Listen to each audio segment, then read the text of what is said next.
Hola a todos nuevamente, bienvenidos a este nuevo video del curso de mecánica cuántica y mecánica estadística, en donde vamos a discutir tres ejemplos de ondas mecánicas y la intención de estos tres ejemplos es concretar las definiciones que se discutieron en los videos anteriores. Entonces vamos a iniciar con un pulso que se mueve en una dimensión y esa dimensión la vamos a denotar con la variable x.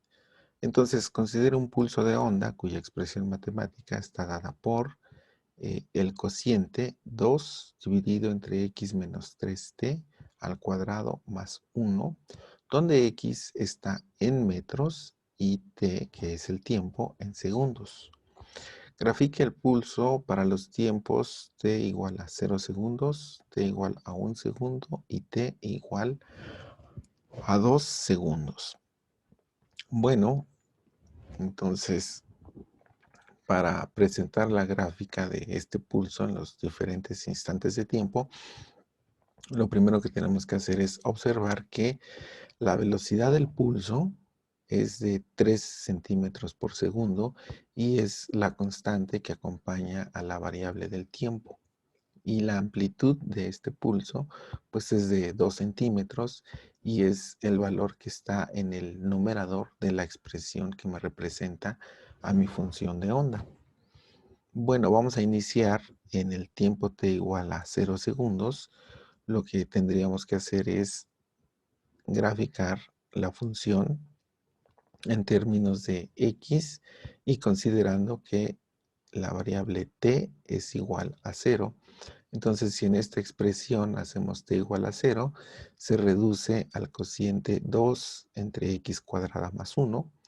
Cuando nosotros graficamos este cociente, lo que vamos a ver es un pulso, como el que estamos presentando, en donde justo en 0 vamos a tener el valor máximo de esta función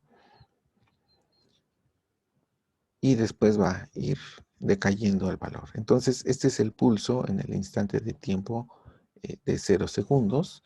Vamos a ver qué pasaría cuando eh, el instante de tiempo o la variable de tiempo es igual a 1 segundo. Pues lo que tendríamos que hacer es evaluar nuestra función original con t igual a 1. Cuando nosotros sustituimos t igual a 1, pues nos va a quedar un cociente de esta manera y observe que la diferencia entre la función anterior donde aparece x cuadrada, ahora tenemos un x menos 3 al cuadrado. Este menos 3 nos está indicando que esta función se va a desplazar 3 centímetros a la derecha. De tal manera que vamos a ver exactamente este mismo pulso que teníamos en el tiempo t igual a 0, pero ahora el valor máximo lo vamos a encontrar en 3 centímetros. De tal manera que el pulso se va a ver de esta forma. Justo a los 3 centímetros vamos a encontrar el valor máximo. Entonces, para el tiempo de 2 segundos, nuevamente evaluamos la función con t igual a 2 y lo que vamos a obtener es x menos 6 al cuadrado. Nuevamente este x menos 6 nos está indicando que nuestra función está sufriendo un desplazamiento de 6 centímetros a la derecha respecto a la gráfica de t igual a 0 segundos. Entonces vamos a observar exactamente el mismo pulso con la diferencia de que en x igual a 6, pues vamos a encontrar el valor máximo de ese pulso. Y de esta manera podemos ir graficando el pulso que tiene esta expresión matemática en diferentes instantes de tiempo. Bien, ahora vamos a discutir una onda sinusoidal o un tren de ondas armónico. Y el problema dice lo siguiente: una onda sinusoidal que viaja hacia la derecha con una longitud de onda de 40 centímetros. Recuerde que la longitud de onda la estamos denotando con la letra griega lambda. Una frecuencia de 8 Hz, la frecuencia la estamos denotando con la letra griega nu. Y una amplitud de 15 centímetros para el punto x igual a 0, t igual a 0. En este caso, x nuevamente representa nuestra variable espacial y t representa la variable del tiempo. Bueno, la primera actividad es graficar la función de onda en el tiempo t igual a 0. Lo que tendríamos que hacer, pues, es para t igual a 0, graficar la función en x, 0. En este caso, no tenemos una expresión matemática para tabular la función de onda. Sin embargo, sabemos que es una función armónica, ¿sí? Y tenemos la información de la longitud de onda y la amplitud. Con estos dos datos podemos nosotros eh, graficar la función en el instante t igual a 0. Observe que justo en el instante t igual a 0, en el punto x igual a 0, tenemos el valor máximo, que es la amplitud de los 15 centímetros. A partir de ahí vamos a contabilizar 40 centímetros, que sería una longitud de onda, y sería exactamente la distancia hacia el siguiente valle. De tal manera que aquí tendríamos un ciclo de la función de onda y lo que tendríamos que hacer es repetir el ciclo a la derecha y a la izquierda de lo que ya graficamos. Y de esta manera podemos tener la representación gráfica de la función de onda en el instante t igual a 0 y en la posición x igual a 0. Bueno, ahora vamos a tratar de encontrar el periodo t, la frecuencia angular w, omega, y la velocidad de onda v. Entonces, nosotros sabemos por un dato que nos está dando el problema, es que la frecuencia es igual a 8 Hz. Entonces, esta frecuencia pues es igual a 1 dividido entre el periodo. Y nosotros sabemos que esta cantidad es igual a 8 Hz. De tal manera que, bueno, esto es 8 por 1 entre segundo, que son las unidades de la frecuencia. Y bueno, pues lo único que tendríamos que hacer es despejar aquí el periodo, con lo que obtendríamos como resultado pues un octavo en unidades de segundos, que sería igual a 0.125 segundos. ¿Sí? Esto es el periodo de nuestra función de onda. Bueno, nos pregunta la frecuencia angular, omega. También habíamos discutido que la frecuencia angular pues es 2pi multiplicado por la frecuencia nu. El dato de la frecuencia nu lo tenemos, es de 8 Hz. Así que no se olvide que este 2pi debe estar en radianes. Cuando nosotros sustituimos los valores, nos va a quedar el 2pi multiplicado por la frecuencia. Y esto se simplifica a 50.3 radianes por segundo, que sería la frecuencia de nuestra función de onda. También nos pide encontrar la velocidad.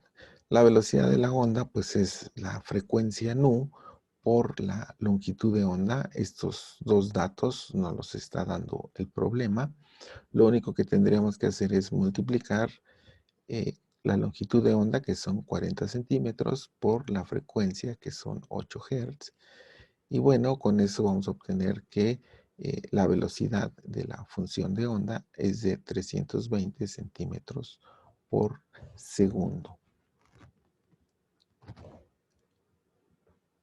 Finalmente, vamos a tratar de escribir la ecuación matemática para la onda, ¿sí? O la expresión matemática. Sabríamos o pensaríamos que debería estar dada en términos de una función seno o bien de una función coseno, en donde esta A es la amplitud, nosotros la conocemos del problema y sabemos que es de 15 centímetros. Y el argumento de la función armónica debe ser k, que es el vector de onda, x, que es la variable espacial, y tenemos la frecuencia angular y el tiempo, ¿sí? En este caso, nosotros conocemos la frecuencia y la amplitud, pero no conocemos el vector de onda k. Recuerde que ese vector k es el vector que nos dice la dirección de propagación de la onda. Bueno, ¿qué información podemos tomar? Pues vamos a tomar la información que nos da el problema y justamente en el punto x0, tiempo 0, sabemos que hay una amplitud de 15 centímetros y una longitud de onda de 40 centímetros. Con esta longitud de onda podemos calcular k, que sabemos que es 2pi dividido entre lambda, y entonces nos deja un valor para k de 0.15 radianes por centímetro. Aquí no le estamos poniendo el carácter vectorial porque el movimiento es en una dimensión. Estrictamente hablando, este k debe de ser un vector. Bueno, observe que una vez que encontramos el valor de k, ¿sí? Ya tenemos completo el argumento y ahora solamente hay que decidir si se trata de una función seno o una función coseno. Y en el punto x0 t igual a 0, estamos viendo que la función alcanza un valor máximo. La función coseno, evaluada en 0, es 1, es decir, toma su valor máximo. Por lo tanto, nos vamos a quedar con esta opción de coseno y con eso podemos construir nuestra expresión para la función de onda en términos de x y del tiempo, que va a ser igual a 15, que corresponde a la amplitud, el coseno de 0.15, que es el valor de k, aquí va la variable espacial x, menos 50.3 radianes por segundo, que es la frecuencia angular, multiplicada por el tiempo. Y con esto concluimos nuestro segundo ejemplo. El último ejemplo que vamos a discutir, pues tiene que ver con el experimento de la doble rendija y vamos a considerar el diagrama que aparece ahí del lado derecho, en donde nos pide deducir una fórmula para determinar la posición de los máximos del patrón de difracción, considerando que el ángulo de difracción es pequeño. Recuerde que del lado izquierdo estamos enviando una onda de luz que va a pasar por estas dos rendijas que están separadas a una distancia d, y a una distancia L, pues tenemos la pantalla en donde vamos a observar el patrón de difracción y sabemos que el primer máximo está justo a un ángulo 0, de donde las ondas de luz pues empiezan a difractar. Entonces, a partir de este punto, vamos a medir la distancia que estamos llamando y es la que nos está dando el problema como referencia para determinar los valores máximos de este patrón de difracción. Entonces, recuerde que aquí hay un efecto de interferencia constructiva en los puntos brillantes y una interferencia destructiva en la parte donde vamos a ver oscuridad reflejado o proyectado en nuestra pantalla. Entonces, bueno, vamos a iniciar. Sabemos de lo que se discutió previamente que los máximos en el patrón de difracción pues corresponden a interferencia constructiva de las ondas difractadas y obedecen la relación D por seno de teta igual a M por lambda, donde M es un valor entero o cero. Y bueno, esto tenía que ver con esta diferencia de camino óptico que justamente este delta L tendría que ser un múltiplo entero de longitud de onda para que interfiriera constructivamente con la onda que pasa por la rendija denotada como S1. Entonces, vamos a apoyarnos de este triángulo que está aquí en color amarillo, ¿sí? Y observemos que la tangente de este ángulo θ la podemos escribir como la razón entre el cateto opuesto y el cateto adyacente, cuyos valores son y y l respectivamente. Ahora vamos a tomar en cuenta lo que nos dice el problema. Estamos considerando ángulos de difracción pequeños. Es decir, este ángulo θ, ¿sí?, no es muy grande. Y recordando que la función tangente se puede escribir como el cociente seno dividido entre coseno, ¿sí? Cuando el ángulo θ es muy pequeño, pues el coseno de θ va a ser aproximadamente 1. De tal manera que para ángulos pequeños podemos hacer la aproximación de que tangente de θ pues se puede aproximar a la función seno de θ, y entonces seno de θ lo vamos a escribir como el cociente y entre L. Bueno, este ángulo que tenemos en el triángulo amarillo es igual al ángulo que aparece aquí en el triángulo en color rojo. Eso tiene que ver con las propiedades de los triángulos semejantes. Entonces, bueno, vamos a apoyarnos con el triángulo rojo y lo que vamos a observar es que el seno del ángulo, de este ángulo que aparece aquí, pues es la razón entre el cateto opuesto dividido entre la hipotenusa. En este caso, el cateto opuesto pues es este d seno de θ, que se puede escribir como m veces la longitud de onda, dividido entre la hipotenusa, que es la separación entre las dos rendijas, y la estamos denotando con la letra D. Entonces observe que aquí tengo seno de θ, y en el paso anterior también hice una aproximación a seno de θ igual a y entre L, de tal manera que esta expresión pues debe ser igual a esta expresión, y entonces yo tengo esta relación de donde yo puedo despejar el valor de y para obtener una relación analítica o una fórmula que me permite conocer cuál va a ser la posición de los máximos en la pantalla en términos de la longitud de onda, la distancia L, que es a la que se encuentra la pantalla de la rendija, y la distancia D, que es la separación entre las dos rendijas. Este M nos indica los valores máximos. Cuando m vale 1, estaríamos localizados justo en el centro de la pantalla, y cuando m toma valores de 1, pues sería el máximo inmediato. Si es menos 1, es el máximo inmediato hacia abajo, y así sucesivamente. Entonces, bueno, vamos a concluir aterrizando un poco esta fórmula que acabamos de encontrar.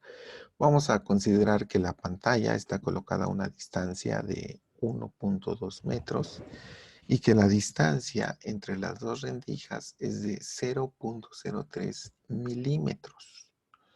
La posición del segundo máximo está a 4.5 centímetros de la línea central sobre la pantalla. Determine la longitud de onda de la luz incidente. Bien, ya tenemos la ecuación que nos va a permitir encontrar las posiciones de los valores máximos. Ahora vamos a ver la información que nos está dando el problema y cómo podemos usar la fórmula que acabamos de encontrar. Bueno, ¿qué información nos está dando el problema? Por un lado nos dice que y es igual a 4.5 centímetros, que es la posición del segundo máximo. También m es igual a 2, ¿sí? Porque estamos hablando de el segundo máximo en la pantalla. Por otro lado, también nos está dando la información de la distancia a la que se encuentra en la pantalla, que es L y es 1.2 metros. Y finalmente nos está dando la distancia entre las dos rendijas, que es de 0.03 milímetros. Aquí, antes de intentar aplicar cualquier fórmula, la recomendación es que deje todo en las mismas unidades, porque aquí tenemos tres longitudes. Sí, la primera está en centímetros, hay que ponerla en metros.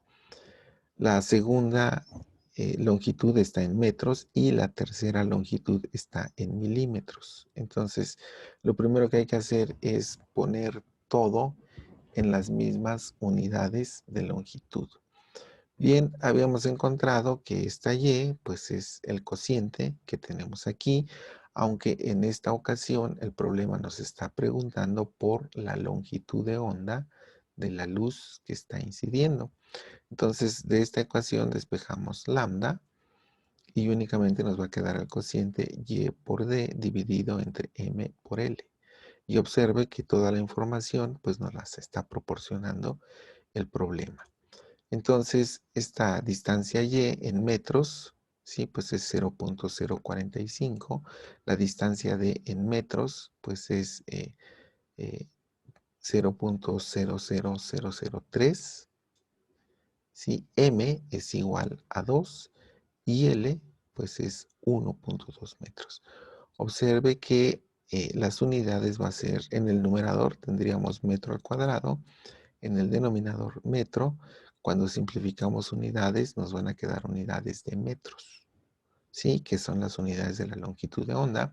Y nos va a quedar este número muy pequeñito, que si lo escribimos en notación científica, ¿sí? Pues podemos recorrer este punto decimal 9 unidades a la derecha y en lugar de ser metros, pues va a ser 10 a la menos 9 metros. 10 a la menos 9 es un nanómetro.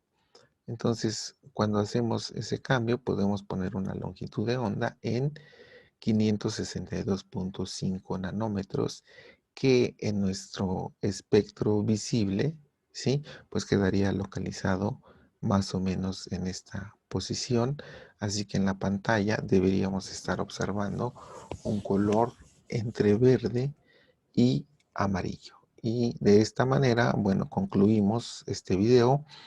Vimos tres ejemplos de ondas, dos ejemplos de ondas mecánicas y un ejemplo de luz que resultó en el espectro visible. Entonces, espero que les sea de utilidad este video y bueno, pues los espero en el siguiente video.